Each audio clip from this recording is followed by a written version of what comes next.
يزل عالما قديرا حيا قيوما سميعا بصيرا والصلاة والسلام على رسوله أرسله إلى الخلق كافة بشيرا ونذيرا وعلى آله وأصحابه وأهل بيته وأولياء أمته وعلماء ملته وعلينا معهم أجمعين. أما بعد فأعوذ بالله السميع العليم من الشيطان الرجيم. بسم الله الرحمن الرحيم. حدثنا قتيبة حدثنا علقمة عن ابن أبي مليكة عن مسور ابن مخرمة رضي الله تعالى عنه قال سمعت رسول الله صلى الله تعالى عليه وسلم وهو على المنبر يقول إن بني هشام بن مغيرة استأذنوا أن ينكحوا ابنتهم علي بن أبي طالب رضي الله تعالى عنه ثم قال فلا آذنوا ثم لا آذنوا ثم لا آذنوا. یہ حدیث رسول ہے. فلا آذنوا ثم لا آذنوا ثم لا آذنوا إلا أن يريد ابن علي بن أبي طالب أن يطلق ابنتي وينكح ابنتهم قال فإنما هو فاطمة بدعة مني يريبني ما أراها ما أرابها ويؤذيني ما آذاها او کما قال صدق اللہ العظیم. درود پاک پڑھیے. الصلاۃ والسلام علیک یا سید وعلی آلک و اصحابک یا سیدی یا حبیب اللہ. الصلاۃ والسلام علیک یا رحمت للعالمین وعلی آلک و اصحابک یا سیدی یا رؤوف الرحیم. بعد از حمد و ثنا حضرت صاحبزادہ والا شان وکیل دفاع عقیدہ اہل سنت و جماعت و وکیل دفاع عظمت و ناموس سیدہ فاطمۃ الزہرا سلام اللہ علیہا حضرت علامہ مولانا صاحبزادہ پیر ابو النجم قاری محمد نصر اللہ صاحب چشتی سیالوی مراتبی دامہ ظلہ و مد ظلہ العالی آپ کی زیر صدارت آج کا یہ پروگرام جاری ہے. اللہ تعالیٰ میری آپ سب کی حاضری اپنی بارگاہ میں قبول فرمائے. حضرات محترم، جو احادیث مبارکہ میں نے تلاوت کی اس کو امام بخاری نے بخاری شریف میں نقل فرمایا ہے. آج کی گفتگو چونکہ موضوع حضرت سیدہ فاطمۃ الزہرا سلام اللہ علیہا آپ کے بارے میں ہے، آپ کی شان کے بے شمار پہلو ہیں. ان میں سے ایک پہلو پہ میں لب کشائی کرتا ہوں. نبی کریم صلی اللہ علیہ وسلم نے فرمایا جس نے فاطمہ کو تکلیف دی اس نے مجھے تکلیف دی، جس نے فاطمہ کو رلایا اس نے محمد کو رلایا. پھر سنیے نبی کریم صلی اللہ علیہ وسلم نے فرمایا یریبنی ما ارابہا ویؤذینی ما آذاہا. جس نے فاطمہ کو رلایا اس نے مجھے رلایا، جس نے فاطمہ کو اذیت دی اس نے مجھے اذیت دی. حدیث شریف آپ نے سن لی، اس کا کچھ شان نزول سنیں. حضرت علی رضی اللہ تعالی عنہ کے ساتھ حضرت سیدہ طیبہ طاہرہ سیدہ فاطمۃ الزہرا سلام اللہ علیہا آپ کا جب نکاح ہوا تو نکاح کے کچھ عرصہ بعد ہشام بن مغیرہ کے دو بیٹوں نے اپنی بیٹیوں کا نکاح حضرت علی رضی اللہ تعالیٰ عنہ سے کرنا چاہا. یہ خبر جب رسول اللہ صلی اللہ علیہ وسلم تک پہنچی تو حضرت مسور بن مخرمہ فرماتے ہیں نبی کریم صلی اللہ علیہ وسلم اپنے جاہ و جلال کے ساتھ اپنے منبر پہ جلوہ گر ہوئے. اللہ اکبر. آپ توجہ رکھیں اس بات کی طرف، اللہ کے حبیب صلی اللہ علیہ وسلم اگر زمین پر بھی بیٹھے ہیں تو وہ زمین کا حصہ اللہ کے عرش سے بھی افضل و اعلیٰ ہے. لیکن اس بات کو توجہ سے سمجھیں، جب کوئی خاص بات ہوتی تھی نا تو اللہ کے حبیب بات زمین پہ بیٹھ کے نہیں کرتے تھے، زمین سے اٹھتے تو پھر اپنے منبر پہ جلوہ گر ہوتے. اس حدیث میں حضرت مسور بن مخرمہ فرماتے ہیں حضور اپنے منبر پر جلوہ گر ہوئے، گویا بات بہت بڑی تھی جس کو بیان کرنے کے لیے اللہ کے حبیب اپنے منبر پر جلوہ گر ہوئے۔ اپنے منبر پہ جب جلوہ گر ہوئے تو نبی کریم صلی اللہ علیہ وسلم نے فرمایا ہشام بن مغیرہ کے بیٹے میرے پاس آئے ہیں اور آ کے استاذنوا ان ينکحوا، وہ اجازت مانگتے ہیں ابنتہم علی ابن ابی طالب، کہ وہ اپنی بیٹیوں کا نکاح مولا کائنات علی المرتضیٰ سے کرنا چاہتے ہیں۔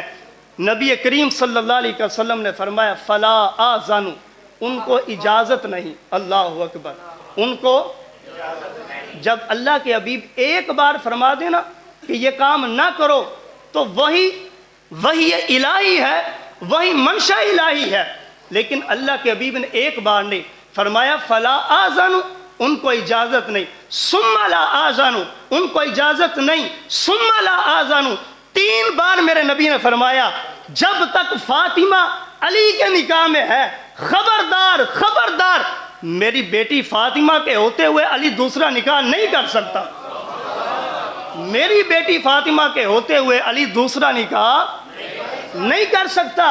وجہ کیا ہے؟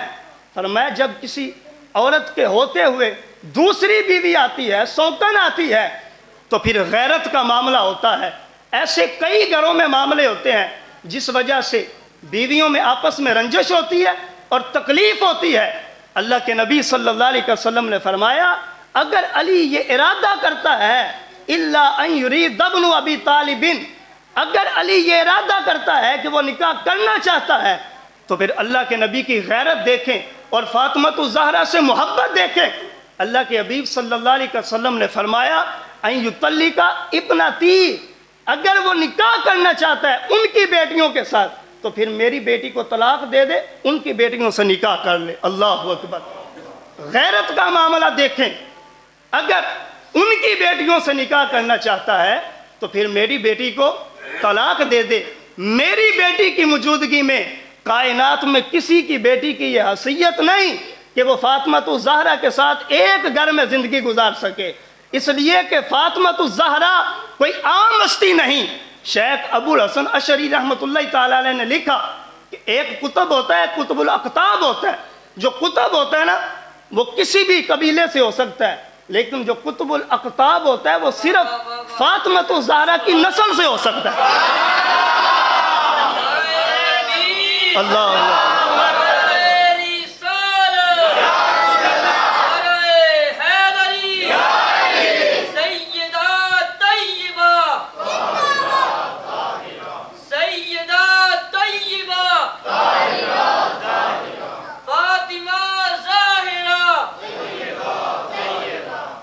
آپ فرماتے ہیں کہ کتب کسی بھی قبیلے سے ہو سکتا ہے اور کتب الاقطاب صرف سیدہ فاطمہ الزہرا کی نسل سے ہوتا ہے۔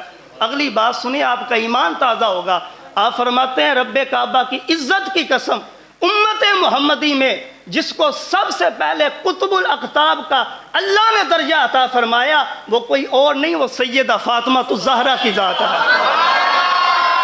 اس امت میں سب سے پہلے جس کو کتب الاقطاب کا درجہ ملا وہ حضرت سیدہ الزہرا کی ذات ہے۔ اور امام مالک رحمۃ اللہ تعالی علیہ مدینے کے مفتی ہیں، مکے کے مفتی ہیں، جن کے قدموں پہ ساری امت سر ٹیکتی ہے، اتنے بڑے عالم دین ہیں۔ جب امام مالک محبت میں حضرت سیدہ کی بارگاہ میں نذرانہ پیش کرتے ہیں، ساری حدیں توڑ کے کہتے ہیں ما افضل احد من الصحابۃ علی بدعۃ من النبی صلی اللہ علیہ وسلم۔ فرماتے ہیں لوگوں سن لو، اللہ کی عزت کی قسم ہے، ما افضل احد من الصحابۃ علی بدعۃ من النبی صلی اللہ علیہ وسلم، نبی کریم صلی اللہ علیہ وسلم کے تمام صحابہ میں سب سے افضل ذات وہ ہے جس کو حضور نے اپنے جگر کا ٹکڑا فرمایا ہے۔ سب سے افضل وہ ہے جس کو نبی نے اپنے جگر کا ٹکڑا فرمایا، اور کون ہے؟ وہ سیدہ فاطمہ الزہرا کی ذات ہے۔ آج کا موضوع اس ہستی کے بارے میں ہے جس کے بارے میں نبی کریم صلی اللہ علیہ وسلم کی حدیث روزے روشن کی طرح حدیث کے ماتھے پہ لکھی ہے، جس کے راوی بھی مولا کائنات ہیں۔ ان علی ابن ابی طالب رضی اللہ تعالی عنہ قال سمیت رسول اللہ صلی اللہ علیہ وسلم اذا کان یوم القیامت فنادى مناد ینادی یا اہل الجم غضوا ابصارکم حتی تمروا فاطمہ بنت محمد صلی اللہ علیہ وسلم. حضرت علی فرماتے ہیں میں نے خود رسول اللہ علیہ السلام سے سنا، نبی کریم صلی اللہ علیہ وسلم نے فرمایا جب قیامت کا دن ہوگا سارے نبی ہوں گے، سارے رسول ہوں گے، سارے اولیاء کرام ہوں گے، سارے نبیوں کی امتیں ہوں گی. نبی کریم صلی اللہ علیہ وسلم نے فرمایا کوئی اپنا نامہ اعمال لے کے کوئی ادھر کو جائے گا، کوئی ادھر کو جائے گا، ہر کسی کو اپنی اپنی پڑی ہوگی. اچانک ایک فرشتہ آواز دے گا سب رک جاؤ، ٹھہر جاؤ، چھوڑ دو جو کچھ کر رہے ہو، جس کام میں بیزی ہو سارے کام چھوڑ دو. اور کیا کریں؟ کہا سارے اپنی آنکھیں جھکا لو. محبت سے کہیے سبحان اللہ. جو جس کام میں لگا ہے سب کچھ چھوڑ دو، اپنی آنکھیں جھکا لو. پوچھا جائے گا کیوں؟ فرمایا جائے گا حتی تمر فاطمہ بنت محمد، اپنی نگاہیں جھکا لو، انبیاء غیر انبیاء، اولیاء غیر اولیاء، اہل معاشر میں جو کوئی بھی ہوگا تمام کو رب کا یہ حکم پہنچے گا اپنی آنکھیں جھکا لو، محمد کی بیٹی فاطمہ گزرنے لگی ہے. آج اس فاطمہ کا ذکر ہے، آج اس کی یاد میں ہم بیٹھے ہیں. تو نبی کریم صلی اللہ علیہ وسلم کی جو احادیث مبارکہ میں نے عرض کی یہ تھی حدیث. اس پہ علامہ ابن حجر اسقلانی رحمۃ اللہ تعالی علیہ آپ نے فتح الباری میں کلام کیا، اور ایسا جاندار کلام آپ سنیں آپ کا ایمان تازہ ہوگا. علامہ ابن حجر اسقلانی رحمۃ اللہ تعالی علیہ اسی حدیث کی شرح میں لکھتے ہیں، فرماتے ہیں وفی الحدیث تحریم ازا ان فاطمہ رضی اللہ تعالی عنہا من یتعزى النبی صلی اللہ علیہ وسلم بتعزیہ. فرماتے ہیں حدیث سے یہ ثابت ہو گیا جو حضرت سیدہ کی تکلیف ہے وہی رسول اللہ صلی اللہ علیہ وسلم کی تکلیف ہے. اور اس سے آگے لکھتے ہیں، فرماتے ہیں لِأَنَّ النَّبِيَّ صلی اللہ علیہ وسلم حرام اتفاقاً قلیلہ و کثیرہ. فرماتے ہیں کوئی تھوڑی سی تکلیف دے، زیادہ تکلیف دے، اپنے دل میں تکلیف دے، اپنے علم سے تقریر دے، اپنے منبر سے تکلیف دے. حضرت سیدہ فاطمہ الزہرا کو علامہ ابن حجر اسقلانی لکھتے ہیں اس بات پہ امت متفق ہے کہ سیدہ کو تکلیف دینا یہ فعل حرام ہے. حضرت سیدہ کو تکلیف دینا یہ کیا ہے؟ فعل حرام ہے. اور اب سنیے اس سے اگلی بات. یہ تو تھا حدیث شریف سیدہ فاطمہ الزہرا کی زندگی میں. کوئی یہ کہہ سکتا ہے کہ زندگی میں تکلیف دی تو فعل حرام ہے، کیا زندگی کے بعد بھی تکلیف دینا فعل حرام ہے؟ مسند امام احمد بن حنبل کی حدیث ہے. حدیث کے راوی حضرت مسور بن مخرمہ رضی اللہ تعالی عنہ آپ فرماتے ہیں کہ ایک دن حضرت حسن مصنع رضی اللہ تعالی عنہما، یہ امام حسن کے بیٹے ہیں، کن کے صاحبزادے؟ حضرت امام حسن کے بیٹے، ان کے صاحبزادوں کا بھی نام حسن ہے. حضرت حسن بن مصنع رضی اللہ تعالی عنہما، ان کا نکاح ہوا امام حسین کی صاحبزادی سے جن کا نام ہے فاطمہ صغریٰ رضی اللہ تعالی عنہا. ان کا نکاح حضرت امام حسین کی صاحبزادی سے ہوا. امام حسن کے بیٹے کا نکاح امام حسین کی بیٹی سے ہوا. یہ بات بڑی توجہ سے سننے والی ہے. آپ کو تکلیف کیا زندگی میں تکلیف تھی یا زندگی کے بعد بھی تکلیف ہے؟ اس پہ علماء کیا لکھتے ہیں؟ یہ حدیث رسول ہے. سنیے مسند احمد بن حنبل کی حدیث ہے. حضرت مسور بن مخرمہ رضی اللہ تعالی عنہ یہ صحابی رسول ہے. حضرت امام حسن مصنع نے حضرت مسور بن مخرمہ کے گھر پیغام بھیجا، کہا میں آپ کی بیٹی سے نکاح کرنا چاہتا ہوں. حضرت مسور بن مخرمہ رضی اللہ تعالی عنہ یہ صحابی ہیں، حسن مصنع تابعی ہیں. بات بڑی توجہ سے سمجھیے گا. تابعی نے پیغام بھیجا صحابی کے گھر، میں آپ کی بیٹی سے نکاح کرنا چاہتا ہوں. حضرت مسور بن مخرمہ رضی اللہ تعالی عنہ آپ نے عرض کیا آپ عشاء کی نماز تشریف لائیں، میرے پاس پڑھیں، پھر آپ جیسے فرمائیں گے میں کر لوں گا. امام حسن مصنع تشریف لے کے گئے. بات بڑی توجہ سے سمجھیے گا. جب آپ گئے آپ نے کہا میں آپ کی بیٹی سے نکاح کرنا چاہتا ہوں. اب سنیے حضرت مسور بن مخرمہ کے الفاظ. آپ فرماتے ہیں اللہ کی عزت کی قسم ہے ساری کائنات مجھے مل جائے اس سے بڑھ کے مجھے یہ رشتہ ہے کہ حسن کا بیٹا میرے گھر میں داماد بن کے آئے گا. ساری کائنات سے بڑھ کے میرے لیے عزت کی بات یہ ہے کہ امام حسن کا بیٹا میرے گھر میں داماد بن کے آئے، میری بیٹی کا شوہر بن کے آئے، لیکن کہتے ہیں میں معذرت کرتا ہوں، میں اپنی بیٹی کا نکاح آپ کے ساتھ نہیں کروں گا۔ حضرت امام حسن مصنع نے کہا کیا بات ہے کہ آپ حسن کے بیٹے کو انکار کر رہے ہو؟ اب بات بڑی توجہ سے سننے والی، کیا تکلیف زندگی میں تھی یا زندگی کے بعد بھی تکلیف ہے؟ آج لوگ علم کا حیضہ لے کر بڑی بڑی باتیں کرتے ہیں۔ ہمارے بزرگوں نے، ہمارے بڑے جتنے اکابر گزرے ہیں، انہوں نے ہمیں علم کے ساتھ ساتھ ادب سیدہ فاطمہ الزہرا بھی سکھایا ہے۔ ہمیں صرف علم پر مان نہیں، ہم ان کی مجلسوں میں بیٹھتے ہیں جو کندھے پہ ہاتھ رکھ کے کہتے ہیں اس مسئلے کو ان لفظوں پہ ختم کر دو کہ اگر وہ معصوم نہیں تو محفوظ ہیں۔ محفوظ بھی اس طرح کے ہیں کہ نہ پہلے کبھی ان کے پاس گناہ آیا تھا، نہ بعد میں کبھی ان کے پاس گناہ آیا ہے۔ محفوظ کا بھی یہ درجہ ہے کہ گناہ ان کے قریب تک نہیں آتا۔ اور بلکہ شیخ اسماعیل حقی رحمۃ اللہ تعالی علیہ نے لکھا، اور بھی کئی مفسرین نے لکھا، انما یرید اللہ لیذہب عنکم الرجس اہل البیت۔ اس آیت کے تحت لکھا کہ اللہ کریم نے فرمایا ہم نے ارادہ کر لیا آپ کے گھر والوں سے پلیتی کو دور کر لیں۔ خود ہی سوال کرتے ہیں کیا پہلے پلیتی پاس تھی؟ پھر خود ہی جواب دیتے ہیں، کہتے ہیں بات یہ نہیں، بات یہ ہے کہ وہ پہلے ہی پاک تھے، لیکن کچھ لوگ ایسے ہونے تھے جن کے پیٹوں میں مروڑ پڑنے تھے، ان کو تکلیف ہونی تھی۔ اللہ کریم نے ان کی تکلیفوں کو اور بڑھانے کے لیے، سیدہ کی عزت کو بلند کرنے کے لیے اپنی قرآن میں آیت نازل فرما دی۔ پاک پہلے ہی تھیں، لیکن ان کی عزت کو بلند کرنے کے لیے یہ آیت کریمہ نازل فرمائی۔ حضرت مصر بن مخرمہ رضی اللہ تعالی عنہ عرض کرتے ہیں کہ میں نکاح نہیں کرنا چاہتا۔ پوچھا کیوں؟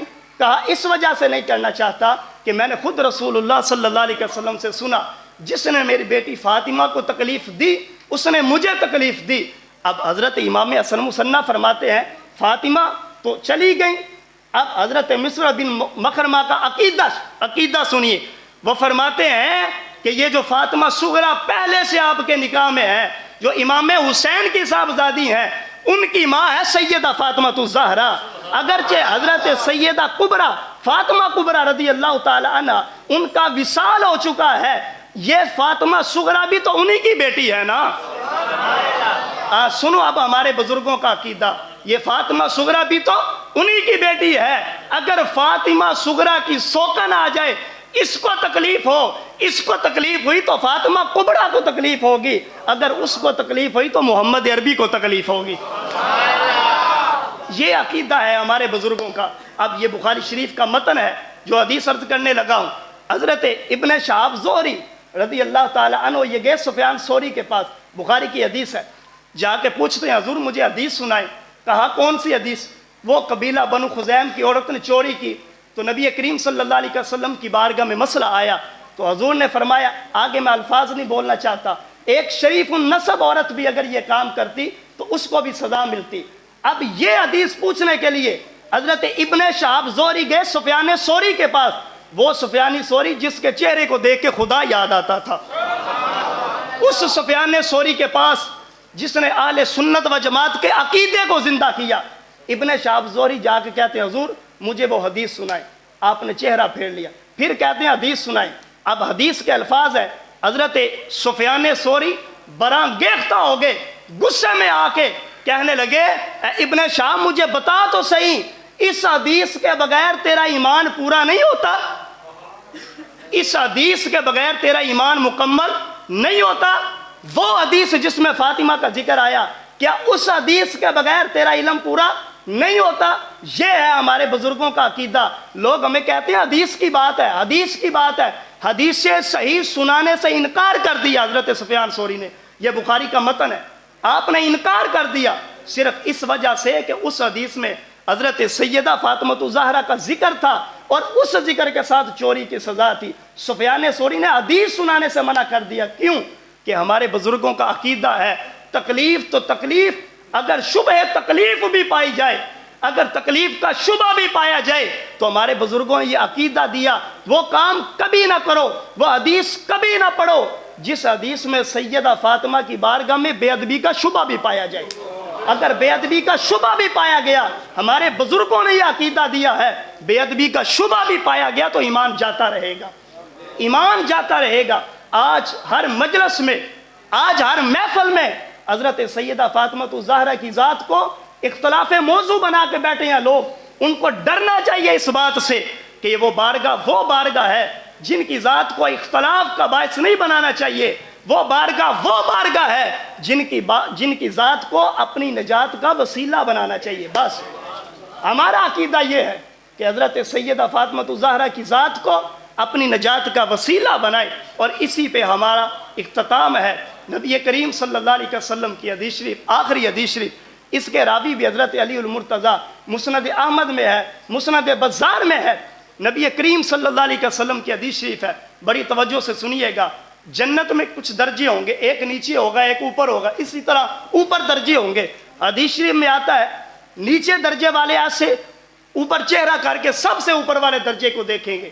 اب میرا دعویٰ یہ ہے کہ جو سب سے اوپر والا درجہ ہوگا وہ سیدہ فاطمہ الزہرا کا درجہ ہوگا، اور آپ چونک جائیں گے یہ بات سن کے کہ اس درجے سے نیچے انبیاء کے درجے ہوں گے، اس درجے سے نیچے انبیاء کے درجے ہوں گے، اور انبیاء کے درجوں سے اوپر حضرت سیدہ فاطمہ الزہرا کا درجہ ہوگا۔ وہ کیسے ہوگا؟ آپ کہیں گے نبی تو سب سے افضل ہے، پھر سیدہ کا درجہ سب سے اوپر کیسے ہوا؟ اس کی دلیل یہ ہے، نبی کریم صلی اللہ علیہ وسلم نے ارشاد فرمایا اے فاطمہ، اے علی، اے حسن اور حسین، ان چاروں کو نبی کریم صلی اللہ علیہ وسلم نے فرمایا اے فاطمہ، تمہارا، علی کا، حسن کا اور حسین کا، ان چاروں کو رسول اللہ صلی اللہ علیہ وسلم نے فرمایا۔ پھر سنیے، فاطمہ تیرا، اے علی تیرا، اے حسن تیرا، اے حسین تیرا، فرمایا اے فاطمہ انتا، اے فاطمہ تو۔ اور حضرت علی رضی اللہ تعالیٰ عنہ سو کے اٹھے تھے، فرمایا اے فاطمہ انتا و انی و ہذینی و ہذا الراکدہ، یہ سو کے اٹھنے والا، یہ تیرے دو بچے، اور تو اور میں۔ نبی کریم صلی اللہ علیہ وسلم نے فرمایا فی یوم القیامت فی درجۃ واحد، فرمایا قیامت کے دن فاطمہ تیرا، حسن تیرا، حسین تیرا اور مولا کائنات علی تیرا، ہم پانچوں کا درجہ جنت میں ایک ہوگا۔ فرمایا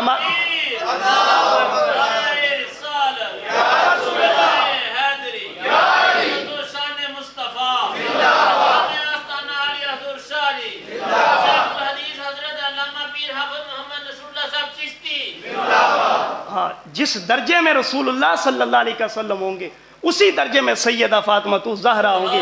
حضرت علی رضی اللہ تعالیٰ عنہ فرماتے ہیں رسول اللہ صلی اللہ علیہ وسلم نے فرمایا انا اول من يدخل الجنہ انا والفاطمہ والحسن والحسین، فرمایا سب سے پہلے جنت میں جاؤں گا، میرے ساتھ فاطمہ ہوگی، میرے ساتھ حسن ہوگا، میرے ساتھ حسین ہوگا۔ حضرت علی فرماتے ہیں جب یہ بات رسول اللہ نے میرے ساتھ کی تو مجھے فرمایا انتا، اے علی تو بھی ہمارے ساتھ ہوگا۔ جب یہ بات کی تو مولا کائنات فرماتے ہیں فالمحبون، یا رسول اللہ صلی اللہ علیہ وسلم قیامت تک جو ہمارے نام کے جلسے سجا کے بیٹھے ہوں گے، جو ہم سے محبت کرنے والے ہوں گے، فالمحبون، یا رسول اللہ محبت کرنے والوں کا کیا بنے گا اگر ہم پہلے جنت میں چلے گئے؟ سنو میرے آقا علیہ السلام نے کیا فرمایا فالمحبون من ورائی، علی پریشان کیوں ہوتا ہے؟ جہاں پر ہم جائیں گے محبت کرنے والے بھی ساتھ لے کر جائیں گے۔ فالمحبون من ورائی، جہاں پر ہم جائیں گے ہمیں ماننے والے وہیں جنت میں ہمارے ساتھ جائیں گے۔ اللہ تعالیٰ ہمارے بزرگوں کا سایہ ہمیشہ ہمارے سروں پہ قائم دائم فرمائے۔ وآخر دعوانا ان الحمد للہ رب العالمین۔